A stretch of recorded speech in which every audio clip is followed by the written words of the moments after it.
It's 6 p.m. time for the news bulletin on Channel 2. I am Basma Taha, and starting off with the main headlines of the day. President Sisi chairs meeting on preparations for holy month of Ramadan. Egypt, Arab countries condemn Israeli West Bank regeneration decision.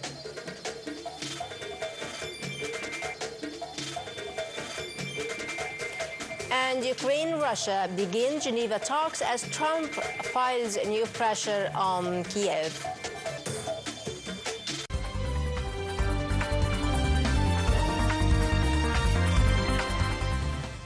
Welcome back, the news in full.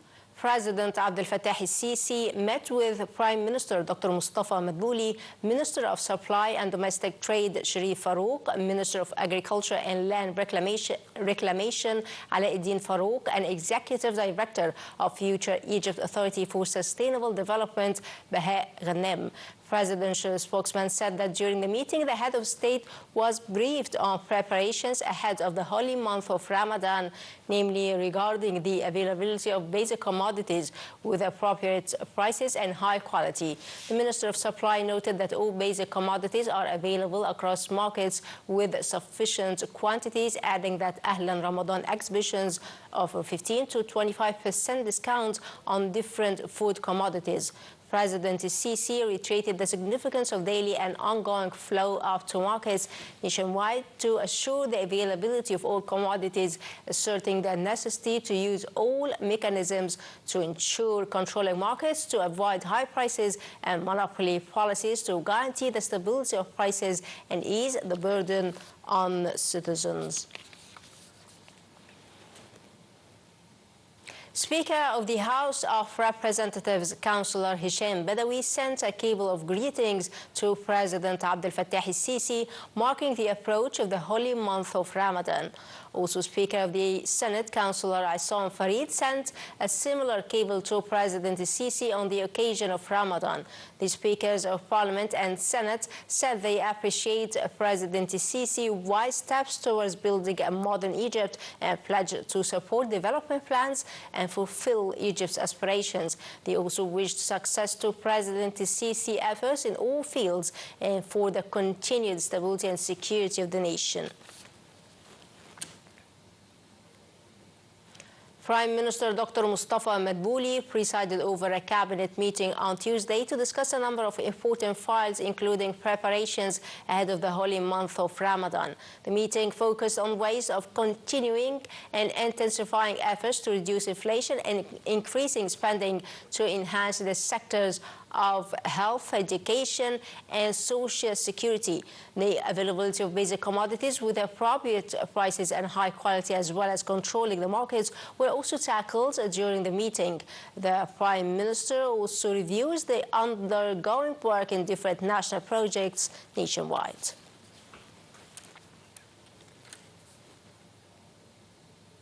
Minister of Foreign Affairs Badr Abdulati and Minister of Water Resources and Irrigation Hani Swalem met with President of Kenya William Ruto during an official visit to Kenya. Minister Abdulati conveyed President Abdel Fattah el-Sisi's greeting and delivered a written message affirming Egypt's appreciation for the fraternal relations between the two countries. Foreign Minister Abdulati also expressed Egypt's aspiration to convene the 8th session of the Joint Committee in Cairo this year, underscoring the significance of expanding cooperation in various fields.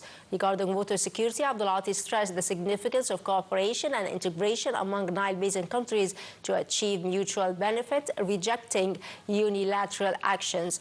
On his part, Minister of Water Resources and Irrigation assured Egypt's keenness to enhance technical cooperation with Kenya. Meanwhile, the Kenyan president conveyed his greeting to President Sisi, hailing his constructive role in promoting security and stability in Africa and the Middle East, affirming Kenya's commitment to promote strategic partnership to serve shared interests.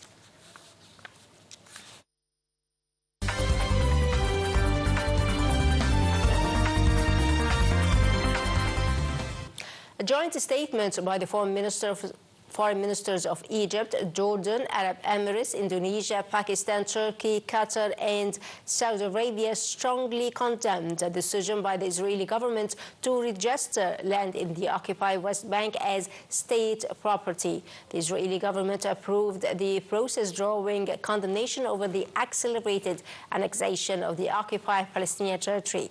The statement said this illegal step is a continuation of a dangerous escalation aimed at accelerating illegal settlement activity, confiscating land, and imposing new legal and administrative reality in the occupied West Bank that would undermine peace efforts in the region. The statement reiterated categorical rejection of all unilateral measures aimed at altering the legal, demographic, and historical status of the occupied Palestinian territory. It called upon the international community to assume its responsibilities and also take clear and decisive steps to halt these violations and respect the rights of the Palestinian people and the rights to self-determination and establish their independent and sovereign state.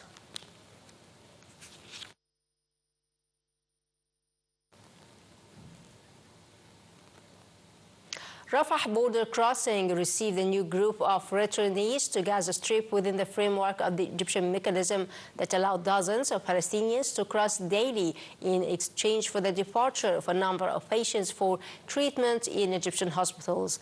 Meanwhile, Egypt resumed delivering aid to the Gaza Strip on Tuesday as the 140th convoy of Zed al-Izza entered the sub-gate of the Rafah border crossing. The convoy carries tons of trucks carrying food, medical, and also relief aid and shelter materials. It also carries badly needed winter supplies, including clothes, covers, and tents to help Palestinians in Gaza to face the harsh winter conditions, as well as tons of fuel to meet the desperate needs of the Palestinian people in the Gaza Strip. Lebanon government said that the army would need at least 4 months to implement the second phase of the military plan in the country's south. The military said last month that it had completed the first phase of the plan, covering the area between the Litani River and the Israeli border about 30 kilometers further. Concerns the area between the Litani and the rivers around 40 kilometers south of Beirut. Information Minister Paul Marcos told a news conference after a cabinet session that the government took note of the army leadership presentation, the second stage of the plan. Israel has also kept troops in 5 South Lebanon areas it deems strategic, while Hezbollah has rejected calls to surrender its weapons north of the Litani.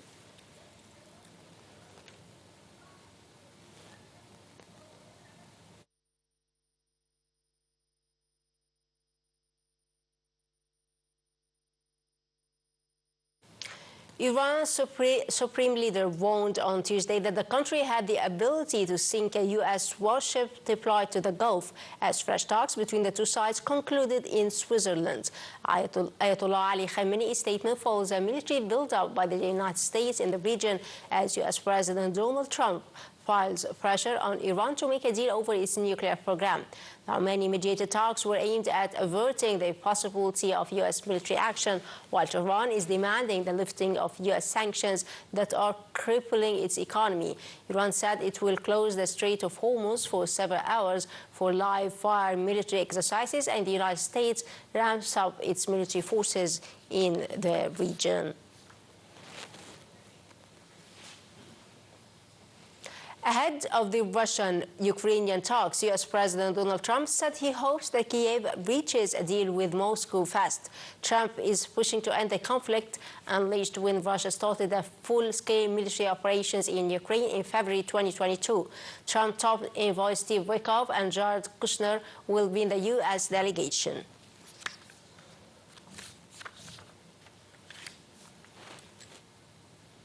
On the ground, Russia said on Tuesday that it had repelled more than 150 Ukrainian drones overnight as Kiev steps up its counterattacks. In Russia-annexed Crimea, officials said 24 drones were shot down during one of the longest attacks in recent times.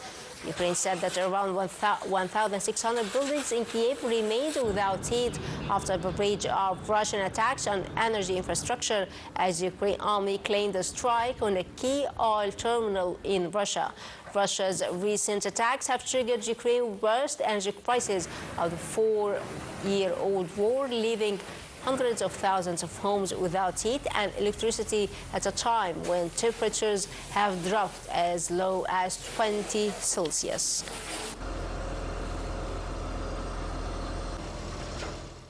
Representatives of Ukraine and Russia meet in Geneva, Switzerland on Tuesday and Wednesday for a fresh round of U.S. mediated peace talks that the Kremlin says are likely to focus on land, the main sticking point. Details for. Negotiators for Ukraine and Russia gathered in Geneva on Tuesday for 2 days of U.S.-mediated peace talks that will focus on the main sticking point of land, with U.S. President Donald Trump pressing Kiev to act fast to reach a deal. Trump is pressing Moscow and Kiev to reach a deal to end Europe's biggest war since 1945, though Zelensky has complained that his country is facing the greatest pressure to make concessions. Ahead of the talks, Russia carried out heavy airstrikes overnight across swaths of Ukraine, inflicting severe damage on the power network in the southern port city of Odessa, which Ukrainian President Vladimir Zelensky said left tens of thousands without heat and water. Zelensky called for Kiev's allies to increase pressure on Russia to reach a real and just peace deal via tougher sanctions and weapons supplies to Ukraine. U.S. envoys Steve Witkoff and Jared Kushner will present the Trump administration at the talks. The Geneva round comes just days after the 4th anniversary on February 24th of Russia's full-scale invasion of its much smaller neighbor. Tens of thousands of people have been killed, millions have fled their homes, and many Ukrainian cities, towns, and villages have been devastated by the conflict. Russia occupies about 20% of the Ukraine's national territory, including Crimea and parts of the eastern Donbas region, seized before the 2022 invasion. Its recent airstrikes on energy infrastructure have left hundreds of thousands of Ukrainians without heating and power during the course of a harsh winter.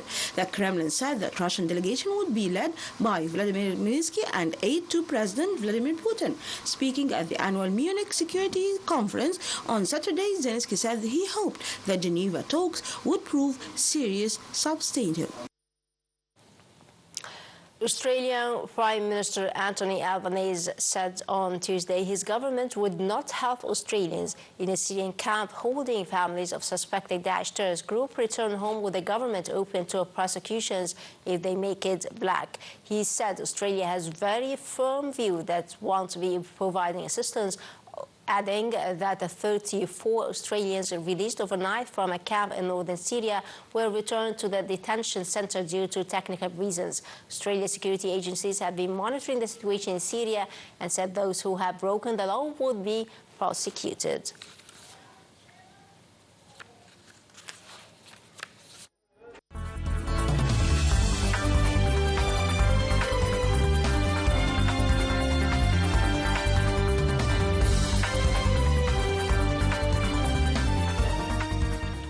Welcome back. Egypt's bourse closed lower on Tuesday amid sell-offs on by local and foreign investors as well as Arab and foreign corporations. The benchmark index EGX 30 fell 1.6%. The equal-weighted indices EGX 70 and EGX 100 edged lower 1.4% and 1.2% respectively.